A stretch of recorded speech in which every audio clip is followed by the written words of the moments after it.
Ese amagambo atangazwa kuri YouTube ashobora guteza imvururu mu gihugu? Ese aho ubwisanzure bwo gutanga ibitekerezo bugira aho buhera naho bugarukira? Kandi se umuntu wavuze ko ashaka kuyobora igihugu yaba ashobora kuba ikibazo ku mutekano wacyo? Iyi ni inkuru ingezeho kano kanya ku ifatwa rya Barafinda Segikubo Fred, umuntu utavugwa rumwe ku muryango nyarwanda wafashwe n'urwego rw'igihugu rw'ubugenzacyaha RIB akurikiranyweho gutangaza amakuru y'ibihuha ashobora guteza imvururu muri rubanda.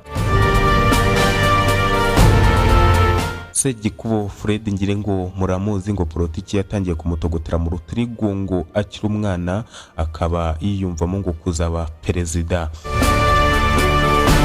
Nyemerera nkubwire akantu ku kandi impamvu Segikubo Fred yamaze gutabwa muri yombi. Ese byatewe n'iki? Tarinjira muri iyi nkuru banza ukande subscribe, like na share na comment kugira ngo amakuru yacu n'ibiganiro byacu bitazajya bigucika. Urwego rw'igihugu rw'ubugenzacyaha RIB rwatangaje ko rwataye muri yombi Barafinda Segikubo Fred hafatanyije na Mazimaka Patrick, Meramihigo Japhet. RIB ivuga ko aba bose bakurikiranyweho icyaha cyo gutangaza amakuru y'ibihuha ashobora guteza imvururu cyangwa imidugararo muri rubanda abinyujije cyangwa se babinyujije ku miyoboro itandukanye ya YouTube. Aba bantu bafungiye kuri sitasiyo zitandukanye za RIB zirimo Kimironko, Gicukiro, Kimihurura mu gihe iperereza rigikomeje. RIB kandi yibukije ko gukoresha imbuga nkoranyambaga bigomba gukorwa hubarijwe amategeko, aho yagize ati ntituzihanganira uwo ari we wese uzikoresha mu gukora ibyaha. Barafinda Segikubo Fred ntabwo ari ubwa mbere mu mwumvise mu matwi y'abanyarwanda. Yamenyekanye cyane mu matora y'umukuru w'igihugu aho yagaragaye atunguranye atanga kandidatire inshuro ebyiri.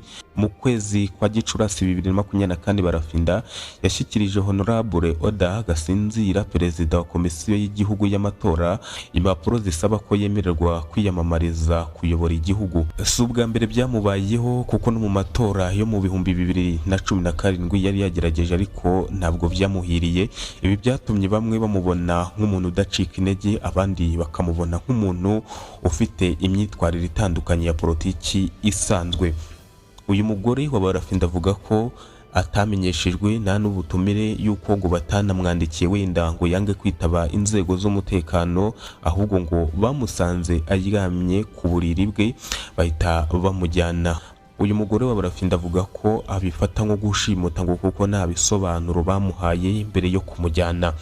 Uyu mugore mu kiganiro yahaye umuyoboro wa YouTube w'umunyamakuru Eric Bagirubusa, umugore wa Barafinda yavuze ko bamaranye imyaka 30 babana.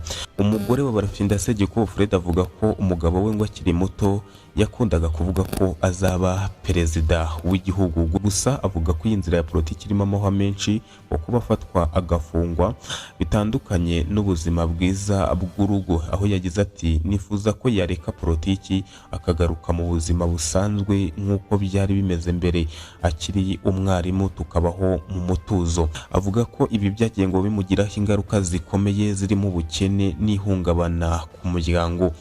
Nubwo umugore wa Barafinda avuga ko umugabo we ari muzima, RIB ivuga ko mu ntangiriro z'ibihumbi 2020 Barafinda Segikubo Fred yajyanywe mu bitaro by'Indera bivura indwara zo mu mutwe kugira ngo yitabweho n'abaganga.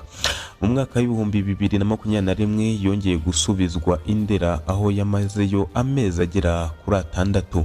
Kuva icyo gihe itangazamakuru n'abakoresha imbuga nkoranyambaga bari barabujijwe kumuvugisha hashingiwe ku mpamvu z'uburwayi bwe. Gusa kugeza ubu aracyakurikiranyweho gutangaza amakuru y'ibihuha ashobora guteza imvururu muri rubanda. Iyi dosiye yakomeje guteza impaka ku banyarwanda. Hari ababona ko ari ikibazo cy'umutekano w'igihugu, abandi bakavuga ko ari ikibazo kijyanye n'uburwayi bwo mu mutwe, mu gihe abandi bibazaho uburenganzira bwo gutanga ibitekerezo buhera bukagira naho bugarukira. Abakoresha imbuga nkoranyambaga bakomeje gutanga ibitekerezo bitandukanye, bamwe bashyigikira ibyemezo bya RIB, abandi bagasaba ko hakorwa iperereza rishingiye ku mategeko n'uburenganzira bwa muntu.